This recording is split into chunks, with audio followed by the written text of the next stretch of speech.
నేను రీసెంట్‌గా ఎయిర్‌పోర్ట్‌లో ఒక దృశ్యం చూశాను. అది నన్ను ఎంతో కదిలించింది. ఎంతో టచ్ చేసింది.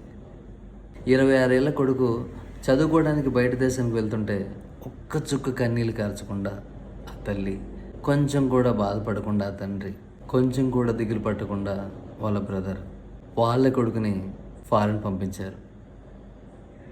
ప్రేమ లేదని మాత్రం అనకండి దయచేసి. ఎంతో ప్రేమ ఉంది. కానీ ఒక్క పాయింట్, ఒక్క విషయంతోటి ఎవ్వరు కూడా ఒక్క చుక్క కూడా కన్నీళ్ళు కార్చలేదు.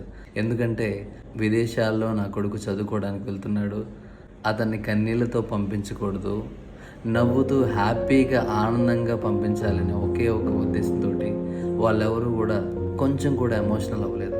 నిజంగా తల్లి ఎంత గ్రేట్ అంటే కడుపులో ఎంత బాధను పెట్టుకొని కూడా ఆ బాధనంతా పక్కకు నెట్టేసి సంతోషంగా హ్యాపీగా వెళ్ళిరా నాన్న, హ్యాపీగా సక్సెస్ఫుల్గా వెళ్ళిరా అంటూ ఆనందంగా విష్ చేశారు, హ్యాపీగా దీవించారు.